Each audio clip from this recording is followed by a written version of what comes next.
Dunkin' is putting a whole new spin on pumpkin at Dunkin' with our new Pumpkin Cream Cold Brew. Smooth, bold cold brew topped with velvety pumpkin cream cold foam made with cinnamon and nutmeg spices. And there's more pumpkin for you to love, like the delicious fall classic, our Pumpkin Spice Signature Latte. Rich espresso topped with whipped cream, caramel drizzle, and cinnamon sugar. That's how we pumpkin at Dunkin'. Sip into the fall season with the $3 medium Pumpkin Cream Cold Brew or Pumpkin Spice Signature Latte. America runs on Dunkin'. Participation may vary. Limited time offer. Exclusions apply. Valid on Pumpkin Spice Signature Latte only in all cold foam cold brew. My night is rubbish. Isms. Juxtapose. Didactic. My night is rubbish. My night is rubbish podcast. Right, 1 2 1 2 1 2 1 2 1 2 1 2. Hello and welcome to episode number 73, said Marcus as he turned down his level on his mic. Are you all right, Tom? Yeah, I mean, your voice is booming. Oh, absolutely booming. Yes, I sound like the old, who was the legal bloke? There used to be a member of Parliament who was the legal guy, and he sounded like Gandalf. Oh, you mean Mr. Legal Bloke? Mr. Legal Bloke. I can't think of the name of it, but he left because he was probably too profound in his speaking. Yeah, it's the government's legal advisor, the Attorney General. I think that's the word. And he spoke like that, very, very like Gandalf. Okay, I'm not sure who that is, but you've painted a very nice picture for me and all the listeners. Yeah, I mean, he actually talks a load of rubbish, but he did it with great gravitas. And there you go. Great. I don't know. I kind of lost one, yeah. Right, anyway, so we got a couple of stories. One about vandalism. You know, we like vandalism, don't we, here, Tom? So that's good. Yeah, nice. Modern vandalism is rubbish. Yeah, and a legal one, very much. If you remember back to our legal episode about copyright and all that stuff. So we've got another one that's come into the news recently involving a Warhol. All right. Well, that sounds fascinating and exciting. Copyright. That's what everyone wants to hear.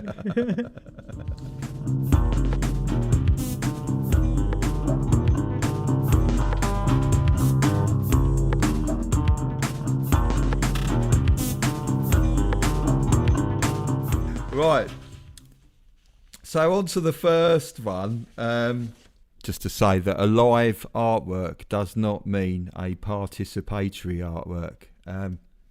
So there's an untitled piece, an untitled work by a graffiti artist called JonOne. You know JonOne? I don't know JonOne, but I do now. Yeah, I mean, it's a fun name, JonOne. JonOne. Yeah, but it's one rather than WON, so he never feels like he wins. Oh, right. Like similar to Elon Musk's new child. Oh, what's that called? We talked about it last time. I can't remember. Something. Might as well be called JonOne. JonOne. Well, basically, he had a painting that was done live in front of an audience in 2016, and it's kind of like a big American abstract expressionist work. It's got lots of colours and lots of just forms, but it's not actually anything figurative. But it's a huge canvas, and it's been on display in Seoul in South Korea since 2016. Can I ask, is it on display in the place where it was created? Yes, I believe so. And also, as part of the record of the performance, he's left the spray cans that was used to create the work in front of the work. Okay, yeah, as part of the work. Now, What's happened? Because I can imagine JonOne is actually a Korean name and everyone's just spelt it wrong. Well, yeah, I don't know. I have no idea. I think it's just the way that the John and the One are together in his name. It sounds like it's a street name. Oh, it's okay, cool. yeah, sure. Yeah. So, Get your spelling right, everyone. Art fans, spell Korean names correctly. So, couple walks into the gallery, and they see these spray cans on the floor, and they think it's a participatory artwork. So they've basically picked up the cans and sprayed three sort of marks on it, 3 black marks on the canvas. Well, like a live contribution to this work. Yeah, but they didn't realise. The gallerists were quite nice, and they actually thought, that they're not going to do them for it because it's the gallerists. Is that an actual word? I believe it is. Yes, okay. The people who run the gallery. Oh, okay, yeah, sure. They're not like a special gallery Gestapo or anything. Yes. Yeah. No. So, I should have said the gallerist. I think that's probably more to the point than the gallerist. It does sound like a movement, doesn't it? Maybe we should start it. Yeah. So, they're not going to be pressing charges for it. I don't know if they're going to leave the marks there or not, because it's kind of like a comment on the work, isn't it? But so there's now a small fence in front of the artwork. So if they're not gonna press charges, does that mean they're gonna try and remove it, or what's the plan? Well, that's action? the point. They don't know if they're going to remove it or not yet. I haven't found out. So I think it's going to be left with a do not touch sign. Oh, right, okay. Yeah. Interesting. Yeah. Any other thoughts on that before we move on, Tom? I wonder if it's affected the value. Oh, what, like the burning Banksy? Yeah, well, I don't know. What is the updated artwork like? I have to say, I think it was more about a recording of the performance, because I wasn't looking at it. Obviously, I'm not. You can't judge an artwork unless you're right in front of it. But looking at it, it's all right. Quite honestly, I'd rather go and see a proper American expressionist painting than the work. But then again, you see, it's impossible to judge something that huge on the computer screen. Sure. And it's like, so if it was all about the performance, it's kind of a shame there's not footage of the, what are we calling it, vandalism. Well, it's accidental accidental participation, I think, is the word. Sure, yeah. I've made that up, that word, by the way, that thing, but yeah. What, participation?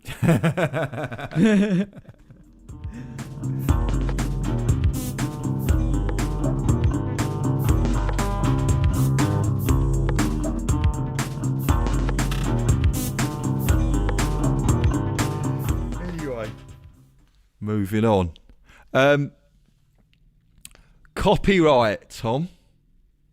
Yay! Copyright! Woo! Oh, Marcus, the excitement, the tension levels have just gone to fever pitch. Photographer Lynn Goldsmith has just won a claim for infringement of copyright against the Andy Warhol Foundation. In 1981, she took a photo of Prince. Okay, and it was licensed to Vanity Fair. What happened was that Warhol took the photograph and did his own versions of the photograph. Okay, so Warhol didn't have permission from this photographer. What was her name? Lynn Goldsmith. So he took the photo out of Vanity Fair that Lynn Goldsmith had licensed to them. Yes. Yeah, Warhol used it for his own artwork. Yeah. Is that why he? Was it bad karma? That was why he died. I don't know. Well, I don't know. He is dead, isn't he? Yeah, he's dead. He died of a very uncomplicated thing. Yeah, well, bad karma's quite uncomplicated, isn't it? He had a routine operation that sadly went wrong. Well, Prince died as well in a kind of uncomplicated way, and it's like it's kind of too late for him now. They'd already committed a bad deed for this photographer. I don't know if Prince is really to blame, but he is dead. It's strange that this has come out at the same time as the release of his new album. Prince's album has come out, isn't it? Is that strange? Coincidence. Hold on, you're cracking up. Sorry, say that again, you're cracking up. All right, I'm okay, my end. You keep cracking up. I'm just carrying on, man. Oh, no. So just say, is that coincidence? That was what you've cracked up on. Is that coincidence?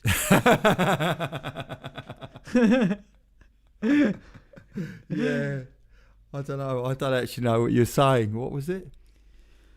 Oh, yeah, about the album. About the album. Is that coincidence about the album? All right. So you think maybe the Prince Foundation, or whatever they're called in Metropolis or wherever they are actually guiding Lynn Goldsmith for a bit of promo? What?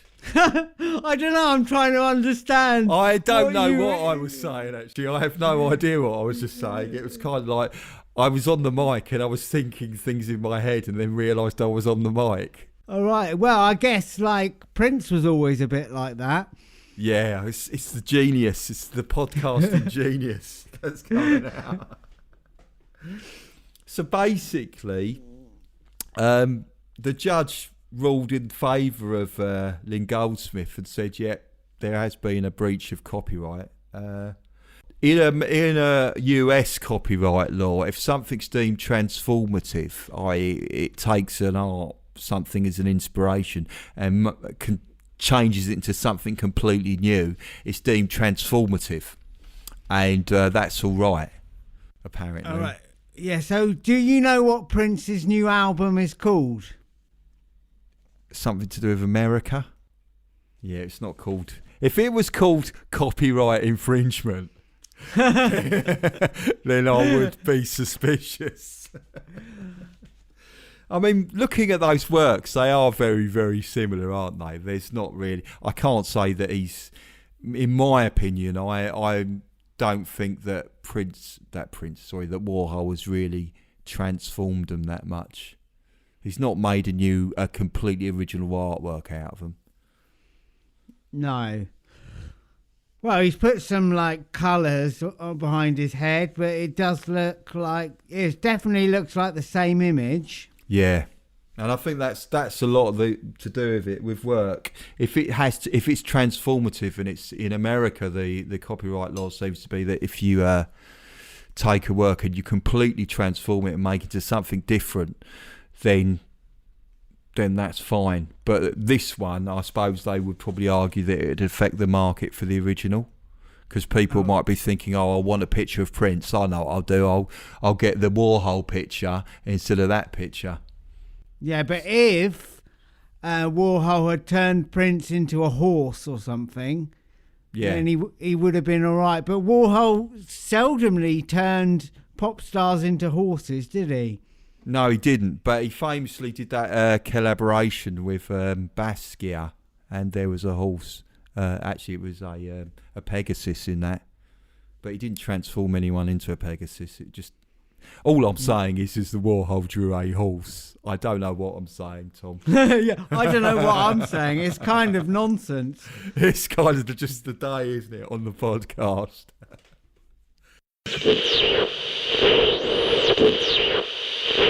Now a short advertisement break.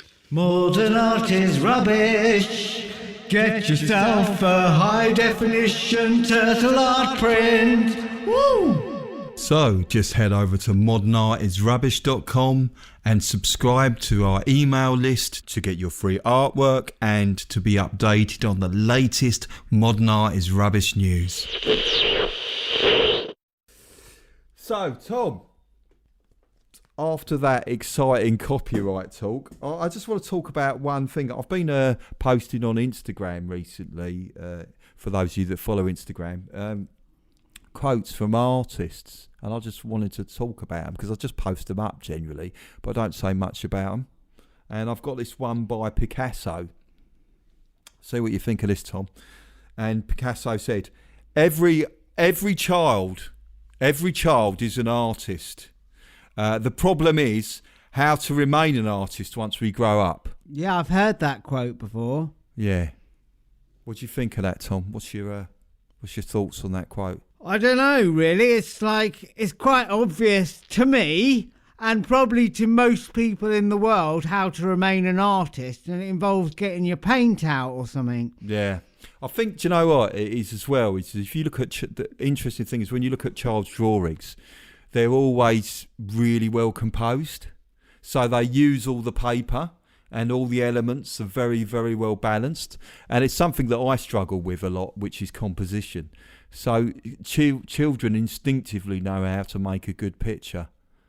It's almost like it's taught out of them. Oh, right, yeah, sure. I can imagine that's the case. To me, like a lot of children's art, though, is famously shit.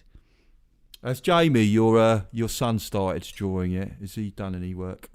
He's not interested in paper or books or pens as yet. Oh, right. So, but we'll keep...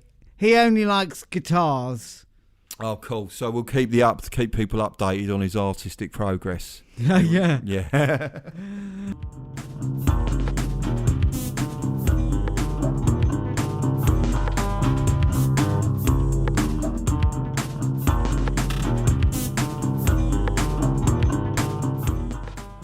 So, Tom, that ends our little...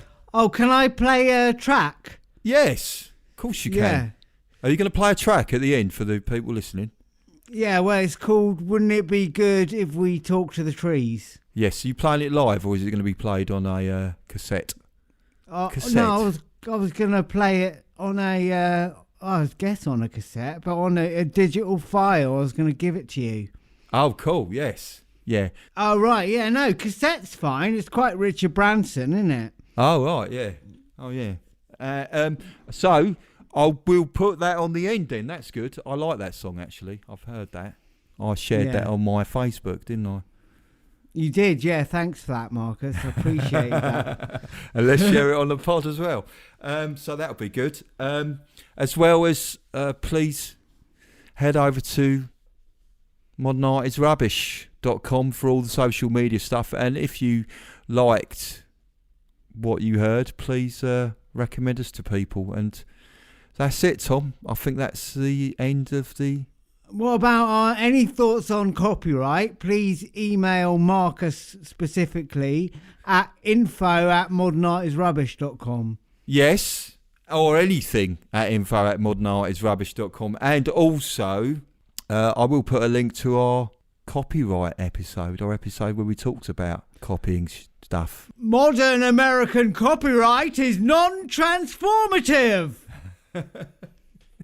And so, just so you know, I have to add the caveat that this is not a substitute for legal advice, any legal stuff that we talked about on the show. Well, so, you know, I'm like open to it being used for legal advice, but there you go. Yeah. So introduce your song anyway, Tom, before we go. Oh, this is Obi Tom, and it's Wouldn't It Be Good If We Talked to the Trees?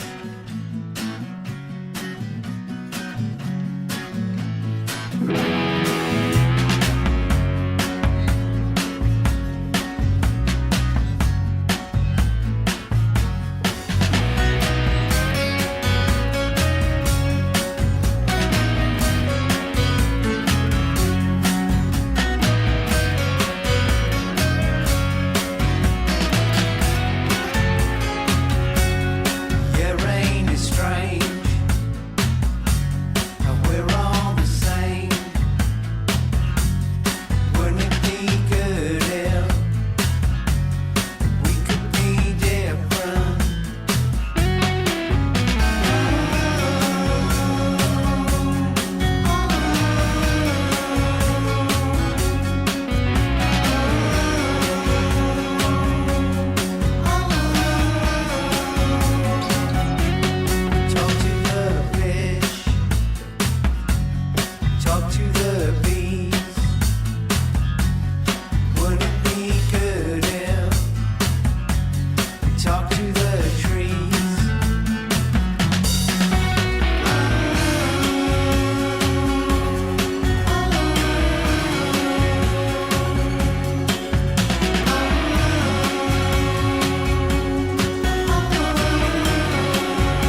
Hey, do you love a good story? Great. Then you got to check out the #Storytime podcast. Each episode brings you the craziest, creepiest, and cringiest stories from YouTube, TikTok, Reddit, and beyond. My story is about the time that I was broken up with at the 9/11 memorial.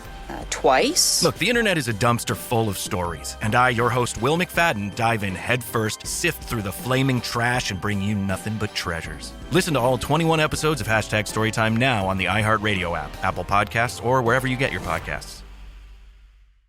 Dunkin' is putting a whole new spin on pumpkin at Dunkin' with our new pumpkin cream cold brew. Smooth, bold cold brew topped with velvety pumpkin cream cold foam made with cinnamon and nutmeg spices. And there's more pumpkin for you to love, like the delicious fall classic, our pumpkin spice signature latte. Rich espresso topped with whipped cream, caramel drizzle, and cinnamon sugar. That's how we pumpkin at Dunkin'. Sip into the fall season with the $3 medium pumpkin cream cold brew or pumpkin spice signature latte. America runs on Dunkin'. Participation may vary. Limited time offer. Exclusions apply. Valid on pumpkin spice signature latte only in all cold foam cold brew.